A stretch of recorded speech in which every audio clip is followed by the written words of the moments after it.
Boa noite, São Tomé e Príncipe. Está a começar o telejornal.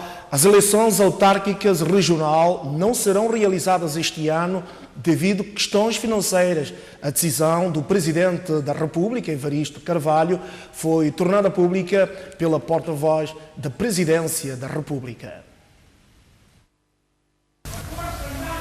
Comunicado da Presidência da República, adiamento das eleições local e regional. De acordo com a lei eleitoral vigente, o mandato dos órgãos do poder local tem a duração de 3 anos.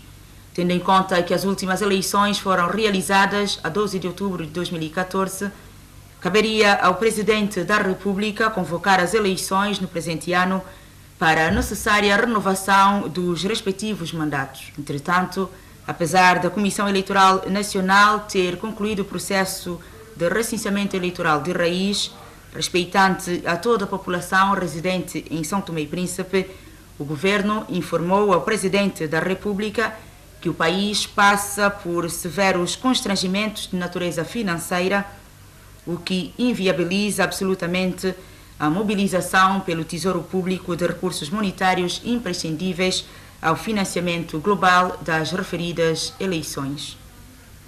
Face a esta situação, o Presidente da República aguarda que sejam criadas o mais breve possível todas as condições necessárias para marcar a data da realização destas eleições. Gabinete do Presidente da República, em São Tomé, 17 de agosto de 2017. O Presidente da República comunicou esta segunda-feira aos partidos políticos com e sem assento parlamentar que as eleições autárquicas regional já não serão realizadas este ano por razões financeiras. Os partidos da oposição receberam com indignação o anúncio.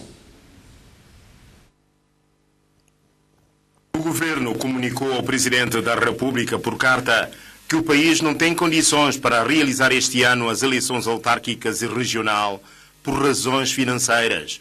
Esta segunda-feira, o chefe do Estado chamou ao Palácio Presidencial os partidos políticos para informar da situação.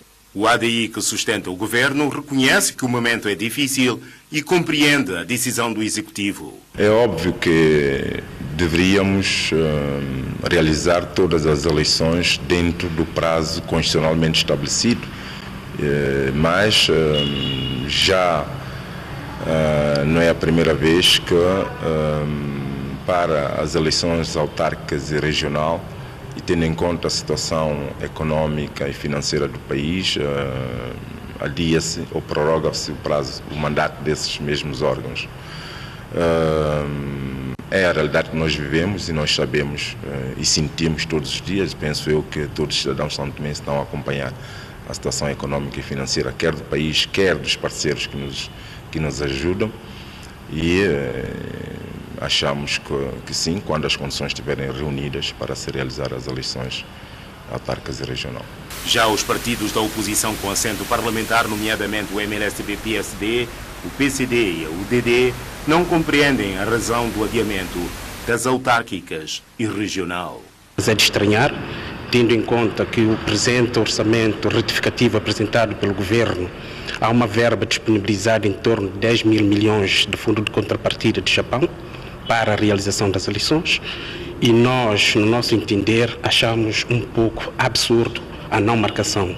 O Presidente da República, de acordo à Constituição, ele deve convocar os partidos políticos para anunciar a data de realização das eleições e não para nos comunicar da impossibilidade da não marcação desta data. Daí que nós alertamos o Presidente da República das suas atribuições. É preciso ter-se prioridade.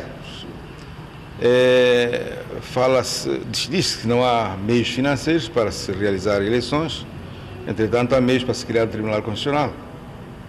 Há meios, inclusive, para criar fundos, fundos para empréstimos e coisas do gênero. Portanto, é preciso definir prioridades. Se há meios para essas coisas, por que não haveria para as eleições? Não há condições para realizar eleições.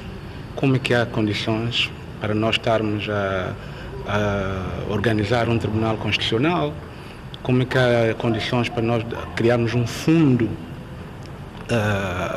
para os funcionários, ou seja, preocupa-nos muito essa decisão, pois que o que fica claro é que há condições, pois que está a ser discutido neste momento um orçamento retificativo, onde existe verba para a realização dessas eleições. Virmos dizer que não existe, quer dizer, é um contrassenso, não é?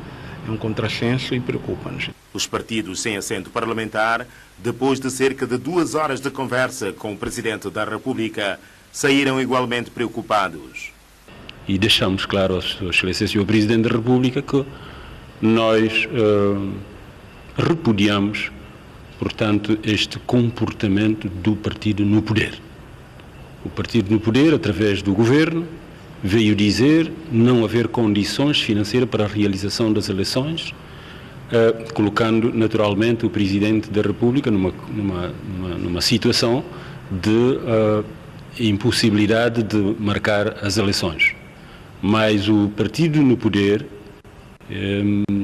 através do seu governo, não teve um expediente, digamos, de concertação que engajasse as forças políticas que não estão no poder, no sentido de se porem de acordo com isso. No encontro com os partidos sem assento parlamentar, esteve o movimento que sustenta o governo regional, o MPP.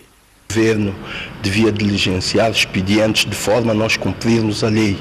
Mas, estando assim, devemos compreender a situação também que o país atravessa financeiramente, né? Mas aquilo que nós percebemos que disse o Sr. Presidente da República, que isto não vai continuar no futuro. Estando assim, o que tem que ser feito é prorrogar essas eleições para uma data depois a indicar.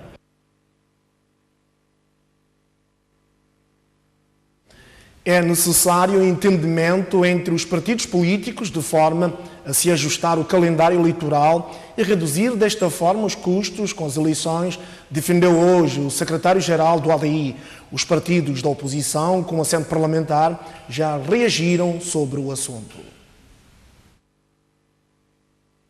A questão da falta de condições econômicas e financeiras para a realização das eleições, gostaria de aproveitar e dizer que penso eu que é unânime entre todos nós, de que nós temos um calendário eleitoral que é difícil para um país da nossa realidade, porque nós temos eleições de 3 anos para a autarquia, de 4 anos para o legislativo e de 5 anos para as presidenciais.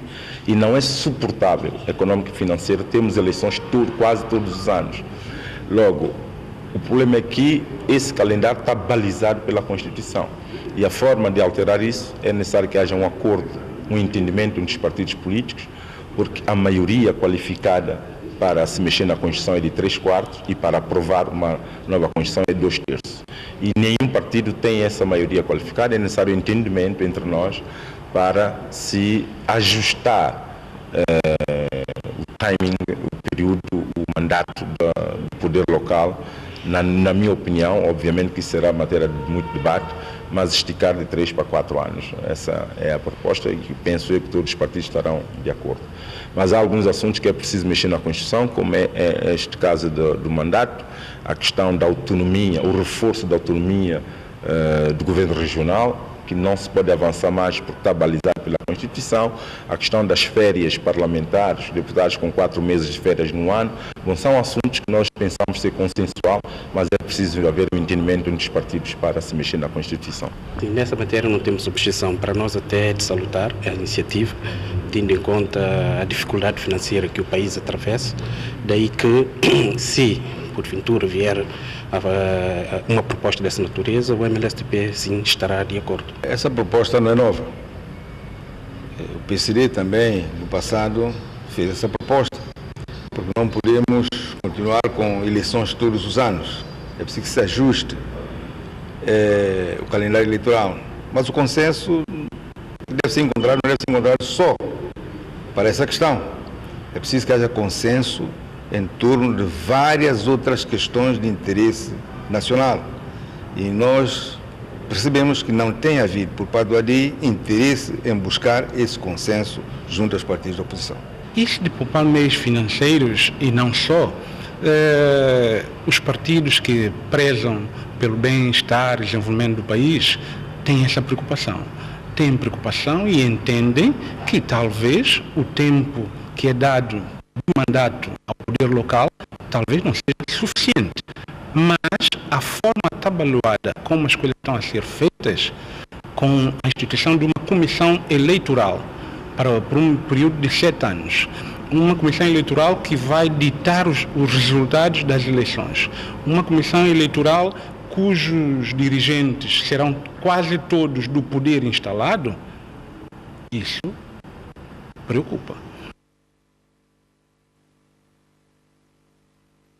Após o encontro com o Presidente da República, os partidos da oposição com e sem assento parlamentar deram uma conferência de imprensa. Afirmam que a democracia do país está em risco. Os partidos da oposição afirmam que a democracia está em risco e que há manobras para que o governo e o partido ADI permaneçam no poder e justificam o porquê. Há claramente uma ideia de, utilizando uma maioria que existe no Parlamento, uma maioria absoluta no Parlamento, aprovar leis que vão contra princípios democráticos sagrados, naquilo que é a democracia ao nível universal, e em São Tomé e Príncipe em particular, nomeadamente criando um novo Tribunal Constitucional. Eu friso bem, um novo Tribunal Constitucional, porque existe um Tribunal Constitucional que funciona há vários anos em São Tomé e Príncipe. Portanto, um novo Tribunal Constitucional e criando de uma forma que iria favorecer de forma claríssima a maioria atualmente no governo. O segundo aspecto desse pacote legislativo tem a ver com uma proposta de lei muito recente, que é a de alterar a Comissão Eleitoral Nacional.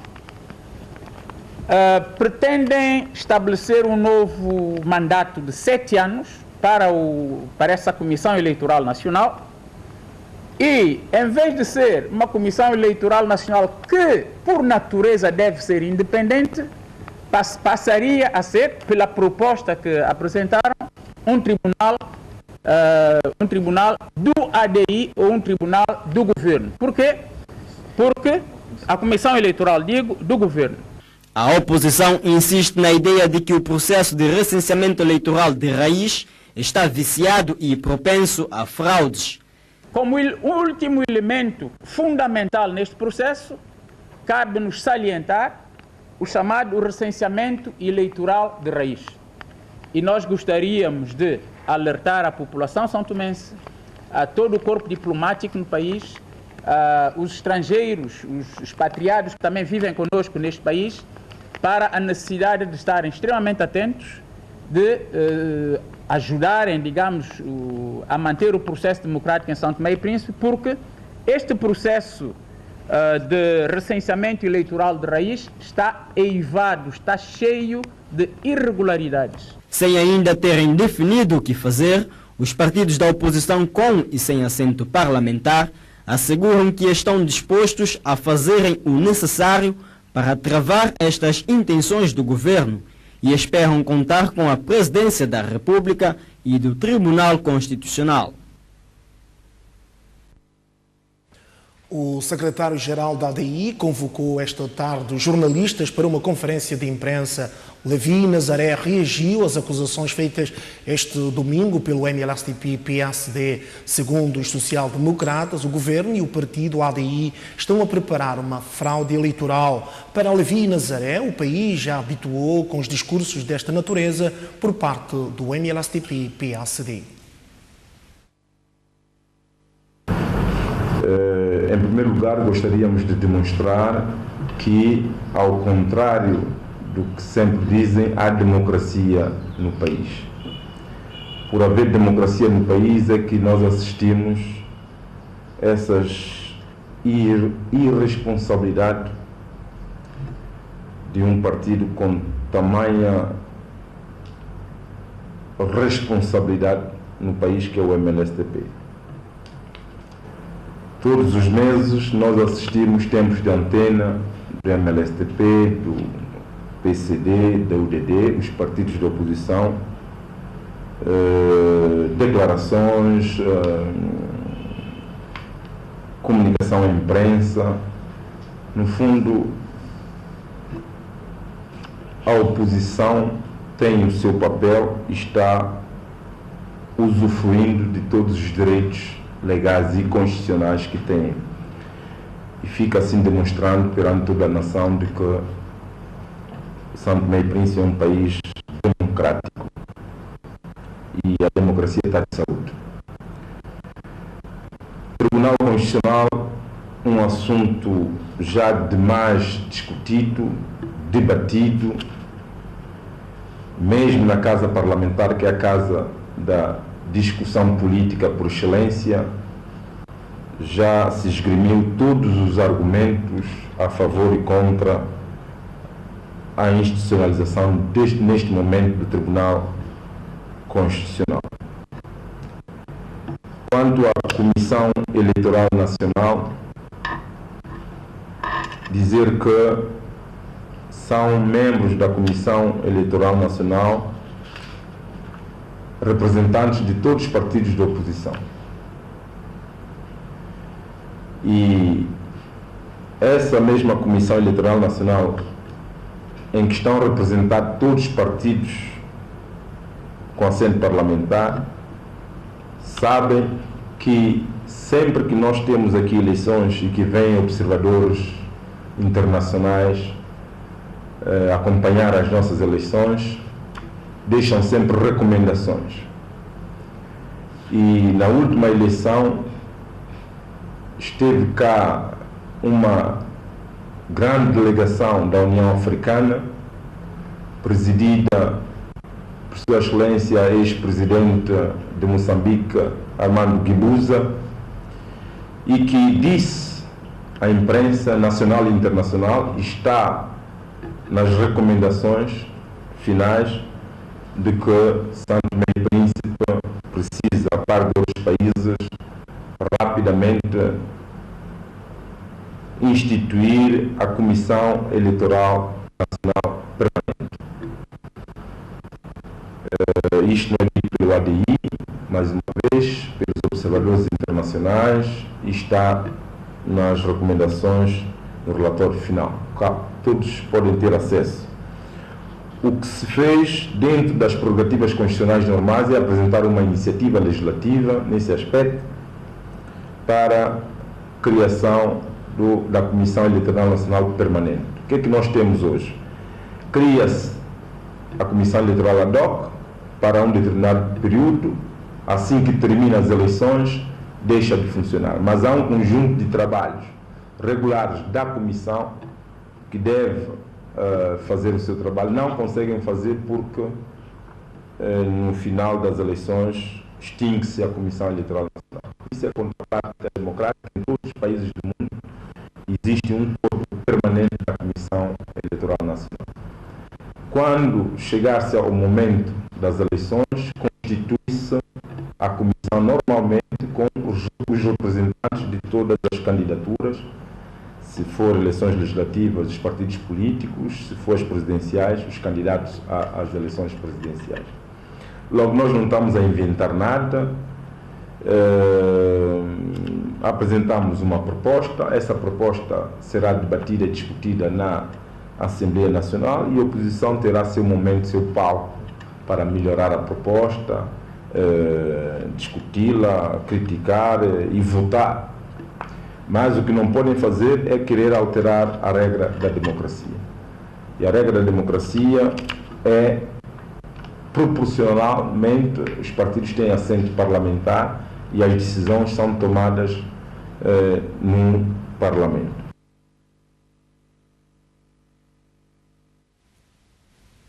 O ADI reagiu ao apelo do MLSTP e PSD para manifestação para Levi Nazaré. Esta não é a solução, porque a oposição tem o seu espaço no Parlamento. Apelar a sair da rua de um líder da oposição com manifestações por causa de prerrogativas normais num Estado de Direito democrático e só demonstra de facto a tamanha irresponsabilidade desses dirigentes e também demonstra a frustração que tem pela decisão popular em dar o ADI maioria absoluta em 2014. Faltam apenas 1 ano e 2, 3 meses para terminarmos a legislatura e no final o povo soberano saberá julgar os que governam e os que são oposição. O julgamento virá nas urnas e esperemos calmamente, serenamente, para que o povo faça o seu juízo final. E é assim que deve ser a democracia.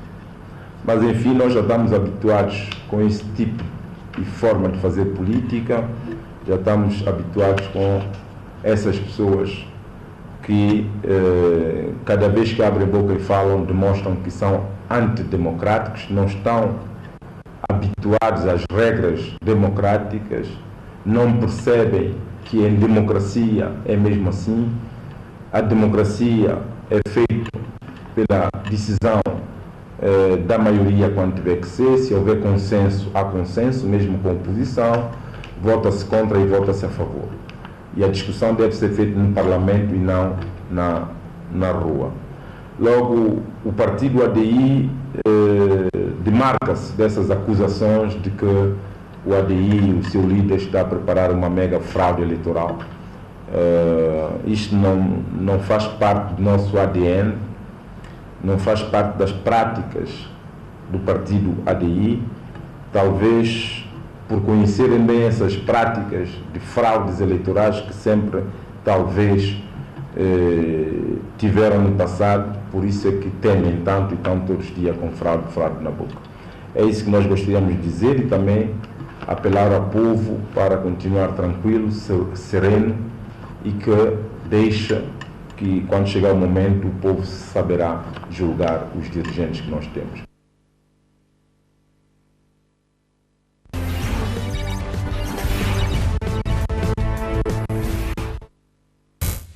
Foi aprovado hoje na globalidade pela Assembleia Nacional o Orçamento Geral Retificativo para o ano económico de 2017. O documento foi aprovado com 29 votos a favor do ADI, 13 contra do MLSTP-PSD e 6 abstenções do PCD e da UDD. Os deputados regressaram esta segunda-feira ao plenário e, com a presença do Governo, aprovaram na globalidade o Orçamento Geral do Estado Retificativo de 2017. A bancada que sustenta o Governo votou a favor, enquanto que a oposição votou contra e absteve-se. Com a aprovação deste documento, que seguirá depois para a promulgação do Presidente da República, o Governo estará munido de instrumentos para a execução da sua política de governação. Estávamos à espera desse momento para executarmos esse orçamento retificativo. Como eu expliquei, toda a gente sabe quais são as condições que nos levaram a fazer esse retificativo, principalmente obrigações e imposições que nós temos com o FMI, mas nós, sobretudo, estamos esperançados de que conseguiremos até o final do ano reduzir o déficit e criar as condições da continuação do programa com o fundo. Por outro lado, nós estamos no mês de agosto e sabemos que o Governo deverá, dentro das próximas semanas, começar a trabalhar no orçamento de 2018. E eu espero que realmente tenhamos tudo pronto para começarmos a trabalhar na próxima semana no orçamento de 2018. Daí que a população deve continuar calma e serena. a conjuntura internacional, como todos sabem, é extremamente difícil. A situação financeira não é uma situação fácil, mas ela está controlada e nós temos que continuar a controlá-la para que as coisas não deslizem. Recorde-se que o orçamento retificativo está orçado em cerca de 126 milhões de euros. Depois da aprovação do OGE retificativo, na globalidade, os deputados da Assembleia Nacional aprovaram por unanimidade uma série de propostas de lei com destaque para a política de reforma da justiça que o governo pretende implementar, sobretudo a Lei Quadro da Política Criminal. Essa combinação da globalidade dos crimes e da evolução do comportamento e mudança de comportamentos da nossa própria população implica que se adotem em cada momento políticas criminais mais ajustadas. Isso sem pôr em causa, obviamente, os princípios fundamentais que regem o nosso Estado de Direito, sem pôr em causa aquilo que é a missão geral dos órgãos da polícia, dos tribunais, do Ministério Público e as regras, eu diria, sociais da convivência de toda a população. Mas, como eu dizia no início, essa mudança gera novas formas de criminalidade e essas novas formas não são estáticas, elas evoluem ao longo, eu diria, dos dias, dos meses e dos anos. Daí que julgamos que seria pertinente ter uma lei que enquadrasse a política criminal do Estado e que essa lei fosse elaborada pelo governo e submetida à Assembleia. Quer dizer que a Assembleia aprovaria, o governo, diria à Assembleia o que pretende fazer como política, portanto, criminal, apesar da existência de toda essa infraestrutura institucional e legal que existe, mas dizer à Assembleia e a Assembleia deveria aprovar. O que não quer dizer também que após essa aprovação não haveria, interferências ou influências ou quaisquer inferências nisso. Daí que o que se pretende é que se defina, portanto, os objetivos dessa política, que se define as prioridades dessa política criminal, que se defina as orientações dessa política, tendo em conta aqueles valores que a Constituição, obviamente, defende, tendo em conta a proteção que a lei confere àquilo que nós chamamos aos bens jurídicos, quer dizer, aos bens como a vida, mas os bens também como o patrimônio. O presidente da autarquia de Lubata recebeu esta manhã uma visita do embaixador da China Popular. Tratou-se de uma visita de cortesia. Agricultura, pesca e turismo são alguns dos temas que foram abordados na visita do diplomata chinês à Câmara Distrital de Lubata. O presidente da referida delegado aproveitou a ocasião para apresentar ao embaixador chinês alguns projetos para o desenvolvimento do seu distrito. Após a visita, o embaixador afirma-se satisfeito. Nós abordamos as relações recém-reatadas entre a China e São Tomé e Príncipe. Discutimos as oportunidades ou eventuais oportunidades da cooperação entre a China e São Tomé e Príncipe, especialmente do distrito de Lubata, e também falamos sobre as cooperações entre as cidades, a cidade de Lubata e o distrito de Lubata e as cidades da China, a possibilidade de estabelecimento de parcerias de cooperação. Senhor embaixador, certamente visitou algumas infraestruturas aqui no distrito de Lubata. Qual a impressão que leva, sobretudo, desta autarquia? Bom, eu acho que em comparação com outros países é uma das cidades bonitas, né? Eu acho que a infraestrutura também tem condições favoráveis também, mas claro, como todas as cidades têm possibilidade, necessidade de aperfeiçoar. Aperfeiçoar o distrito de Lobata, que o autarca Policarpo Freitas almeja.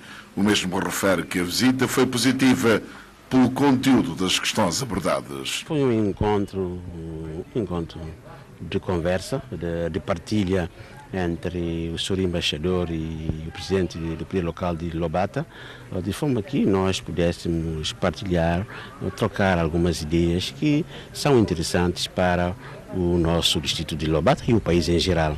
Como sabe, nós muito recentemente começamos a ter uma grande ligação com a China popular, então fazia todo sentido também de convidar o senhor embaixador para conhecer Lobata um pouco e conhecer como é que é o atual funcionamento da autarquia de Lobata. E devo dizer-lhe que foi um encontro satisfatório, fiquei com uma boa impressão da parte da China popular, do senhor embaixador, de forma que essa ligação, esta cooperação entre a China popular e São Tomé e Príncipe irá sortir efeitos positivos, com dados positivos que foram apresentados pelo senhor embaixador. Embaixador da República da China Popular a efetuar a visita de cortesia ao presidente da Câmara Distrital de Lobata, Policarpo Freitas. Mais de 30 membros da CASTEP, dentre eles jovens e mulheres, participam desde hoje durante 3 dias no Centro de Formação Brasil São Tomé e Príncipe numa ação de capacitação. A realização desta atividade resulta de uma parceria entre a Associação dos Cegos e Ambliopes de São Tomé e Príncipe e a Organização da União Africana dos Cegos. Embora a ausência de dados exatos de pessoas com deficiência visual ao nível do país, a Associação dos Cegos e Ambliopes de São Tomé e Príncipe não tem baixado os braços para a superação dos que aderiram à organização. O exemplo deste esforço é a realização desta formação dirigida às pessoas com esta deficiência, que esta segunda-feira teve o seu início. Esta formação do Comitê das Mulheres e Jovens vai melhorar os nossos conhecimentos. Esta nova direção da CASTEP se esforça para formação para os seus membros. A CASTEP existe há 24 anos, mas ainda é um bebê, porque a falta de ensino especial para as pessoas com deficiência visual. Com a formação podemos ter um emprego, conhecer os nossos deveres, nossos direitos, ter uma família, ser independente e ter poderes de decisões para enfrentar as barreiras que podem surgir na nossa vida. Senhoras, jovens, atenção! Aproveite esta formação de melhor maneira para nós conseguirmos o nosso objetivo. O convidado de honra desta sessão de capacitação, o moçambicano Lucas Amoda, licenciado em Relações Internacionais e oficial dos programas da União Africana dos Cegos, referiu que este encontro é a continuidade de uma reunião internacional que decorreu em Cabo Verde. São Tomé e Príncipe também esteve representado e por isso acrescenta que espera que tenha sido muito benéfica para o sucesso da formação que agora inicia. Que foi um sucesso que nós esperamos que eles vão ajudar bastante para aquilo que é a nossa perspectiva desta formação. Formação, se não houver apoio por parte das entidades que devem ajudar, pode não ajudar, pode não dar frutos que nós esperamos que sejam. Infelizmente, São Tomé é uma das poucas sociedades ainda a nível da África onde os cegos não têm acesso à educação. E como consequência disso, vocês podem confirmar comigo de que o nível de participação sem educação é sempre menos proveitoso. Lucas Amoda foi mais fundo, apelando à reflexão da sociedade para uma questão que afeta os deficientes visuais em São Tomé e Príncipe.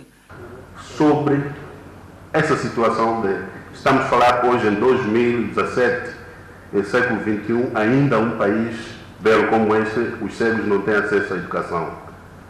E, consequência disso, eles nem podem conseguir ter um emprego remunerado, qualificado, porque tudo começa com a educação.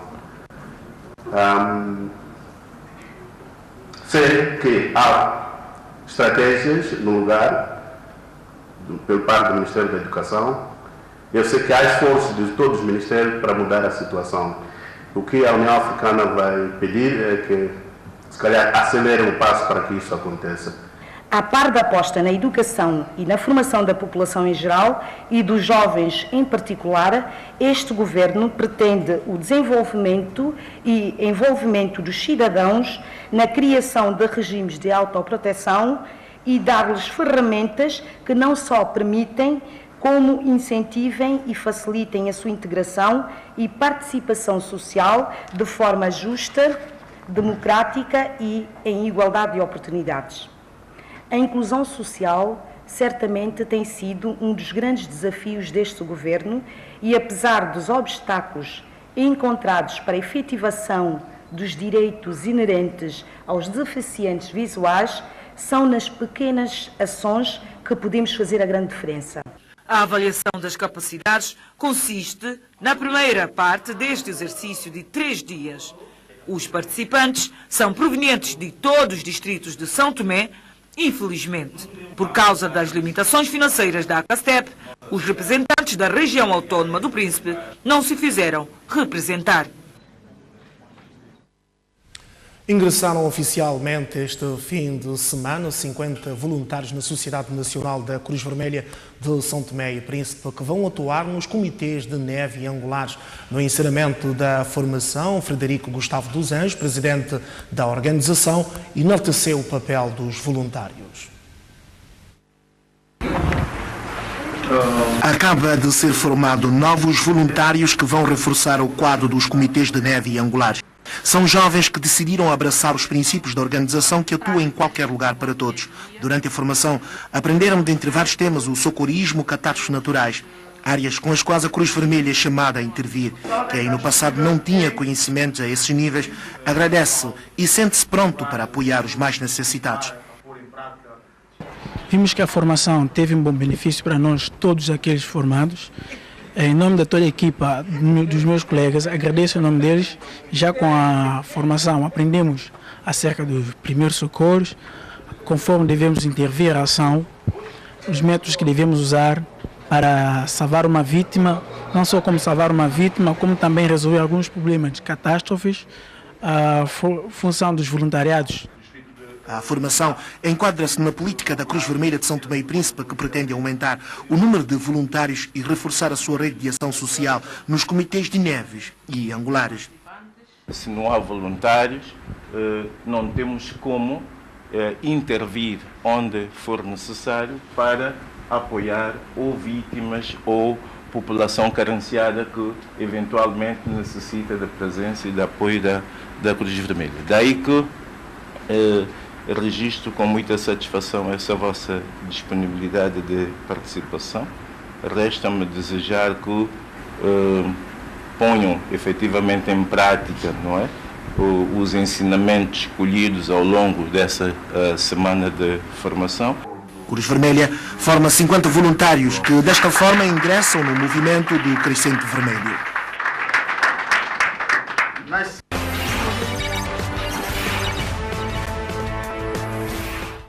Bem-vindos à segunda parte do telejornal. Mais de 4.000 bombeiros combatem os incêndios que assolam grande parte do território de Portugal continental. Ao início da noite, registavam-se mais de uma dezena de incêndios por controlar. Ferreira do Zazero mostrava ser a situação mais complicada. Estamos neste momento a viver uma situação complexa no incêndio de Ferreira do Zezer, que passou para o distrito de Castelo Branco, em concreto para a área de Vila de Rei. A Junta Nacional de Operações adiantou ainda este domingo que deflagraram 176 incêndios em Portugal. As situações mais preocupantes são Ferreira do Zezer, Vila de Rei, Parada do Pinhão no distrito de Vila Real, Carvalhosas em Coimbra, Melhada em Aveiro e Lourissal no Campo em Castelo Branco, que já se alastrou ao Conselho do Fundão. Patrícia Gaspar informou ainda que várias aldeias em todo o país tiveram de ser evacuadas. Portugal acionou o Mecanismo Europeu de Proteção Civil. De Espanha chegaram já 3 meios aéreos e 3 módulos terrestres de combate aos incêndios.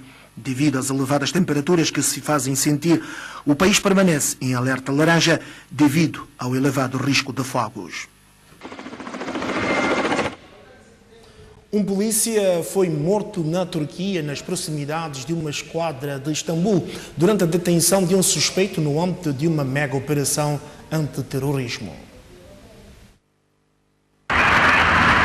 O agente foi atacado com uma faca por um homem que estava a ser transportado de carro para a esquadra após ter sido detido por suspeita de ser um terrorista do grupo autoproclamado Estado Islâmico em preparação de um atentado à bomba. O suspeito acabou morto a tiro por outros agentes da polícia turca. O agente esfaqueado foi ainda transportado com vida para o hospital, mas viria a sucumbir de graves ferimentos sofridos. Não foi esclarecido pelas autoridades como é que o suspeito se manteve na posse de uma arma branca durante a detenção. A polícia turca viria ainda a deter outros 12 suspeitos de terrorismo com origem no Irão, no Iraque e na Síria. Na sexta-feira, as autoridades já haviam detido outras 22 pessoas por suspeita de ligação a grupos jihadistas. Nos últimos anos, de acordo com números oficiais, a Turquia já deteve mais de 500 suspeitos de militância no grupo autoproclamado Estado Islâmico. É o final, para ser especial, boa noite.